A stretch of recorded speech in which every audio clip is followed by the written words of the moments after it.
السلام علیکم ورحمۃ اللہ وبرکاتہ۔ محترم ناظرین، انسان کو ہمیشہ اپنے اعمال پر نظر رکھنی چاہیے اور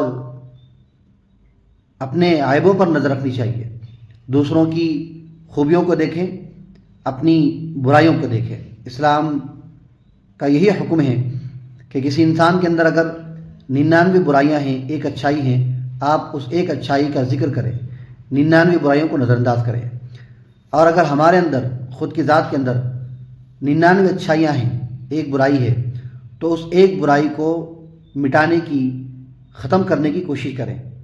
معاملہ اس کے الٹا ہو گیا ہے کہ ہمارے اندر ہم بے شمار برائیوں کو رکھتے ہوئے دوسروں کے عیبوں پر نظر رکھتے ہیں۔ رسول پاک علیہ الصلوۃ والسلام نے خوشخبری دی ہے، طوبیٰ لمن شغلہ عیبہ عن عیوب الناس۔ خوشخبری ہو اس انسان کے لیے جس کے اپنے عیبوں نے دوسروں کے عیبوں کو دیکھنے سے اس کو مشغول کر دیا۔ اپنی فکر کہ میری نماز ہو رہی یا نہیں ہو رہی، مجھے قرآن پڑھنا آتا یا نہیں آتا، میری کمائی حلال ہے یا حرام ہے، میری زبان صحیح بول رہی یا جھوٹ بول رہی۔ تو ہمیشہ انسان اپنے اعمال کو جو دیکھتا رہتا ہے، اس کے لیے رسول پاک علیہ الصلوۃ والسلام نے خوشخبری دی ہے۔ دوسروں کے عیبوں کو کون دیکھتا ہے؟ وہ انسان دیکھتا ہے جو اللہ سے غافل ہو، اللہ کو بھولا ہوا ہو۔ قرآن کریم اللہ نے فرمایا وَلَا تَكُونُوا كَالَّذِينَ نَسُوا اللَّهَ فَأَنسَاهُمْ أَنفُسَهُمْ أُولَٰئِكَ هُمُ الْفَاسِقُونَ، کہ ان لوگوں کی طرح مت ہو جانا جنہوں نے اللہ کو بھلا دیا، اللہ نے ان کو ان کی ذات سے بھلا دیا۔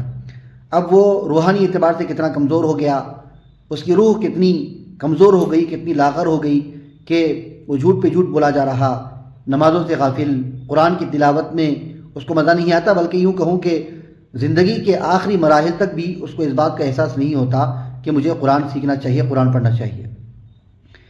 اعمال سے بالکل بے خبر ہو جاتا ہے، انسان کی روح بالکل کمزور ہو جاتی ہے۔ تو یہ کیوں ہوتا ہے؟ یہ اس وجہ سے ہوتا ہے کہ وہ اللہ سے غافل ہو گیا، اللہ نے اس پر، اس کی ذات سے اس کو غافل کر دیا۔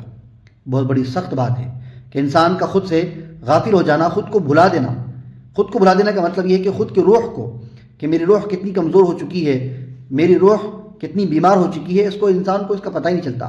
اور یہ کیسے پتہ چلے گا کہ میری روح کتنی کمزور ہے، کتنی جاندار ہے؟ اعمال سے، نماز میں، ذکر میں، تلاوت میں، اچھے خیر کے کاموں میں اگر دل لگ رہا ہے تو یوں سمجھے کہ ہماری روح جاندار ہے، مضبوط ہے، صحت مند ہے۔ اگر نمازوں سے غافل، قرآن سے غافل، خیر کے کاموں سے غافل، نیکیوں سے غافل، تو یوں سمجھیں کہ ہماری روح مر چکی ہے یا بالکل کمزور ہو چکی ہے، بیمار ہو چکی ہے۔ تو اس لیے ہمیشہ انسان اپنے اعمال پر نظر رکھیں۔ قرآن کریم کی ایک آیت ہے یا ایھا الذین آمنوا لا یسخر قوم من قوم عسى ان یکونوا خیرا منهم ولا نساء من نساء عسى ان یکن خیرا منهن ولا تلمزوا انفسکم ولا تنابزوا بالالقاب بئس الاسم الفسوق بعد الايمان ومن لم يتب فاولئک هم الظالمون ولا تجسسوا ولا یغتب بعضکم بعضا۔ فرما رہے ہیں کہ کسی کا مذاق نہیں اڑانا، کسی کے تجسس میں نہیں لگنا، کسی کی غیبت نہیں کرنا۔ جہنم میں ایک بہت بڑی خطرناک وادی ہے جس کا نام ہے ویل۔ اس ویل سے جہنم خود پناہ مانگتی ہے، جہنم کے سخت ترین وادی، ویل لکل ہمزۃ لمزہ۔ اللہ پاک فرماتے ہیں کہ ویل ہیں اشاروں سے، کنایوں سے لوگوں کو حقیر سمجھنے والوں کے لیے، اور زبانوں سے لوگوں کی برائی کرنے والوں کے لیے۔ من ستر مسلمن سترہ اللہ لہ یوم القیامہ، جو کسی مسلمان کے عیب کو چھپائے گا، اللہ تعالیٰ کل قیامت کے دن اس کے عیبوں کو چھپائیں گا۔ اس کا برعکس کیا ہوا؟ جو کسی مسلمان کے عیبوں کو ظاہر کر دے گا، اللہ تبارک تعالیٰ کل قیامت کے دن اس کے عیب کو لوگوں کے سامنے ظاہر کر دیں گے۔ تو اس لیے انسان ہمیشہ اپنے اعمال کی فکر کریں، اپنی روح کو مضبوط بنانے کی کوشش کریں۔ کہنے والا سب سے زیادہ محتاج ہے اللہ پاک کہنے والے کو، سننے والوں کو کہنے سننے سے زیادہ عمل کرنے کی توفیق نصیب فرمائے۔ ایک نگاہ عیب گیری سے جو دیکھا اہل عالم کو، کوئی فاسق، کوئی فاجر، کوئی زندیق اکبر تھا، مگر جب ہو گیا دل احتساب نفس پر مائل، ہوا ثابت کہ ہر فرزند آدم مجھ سے بہتر تھا۔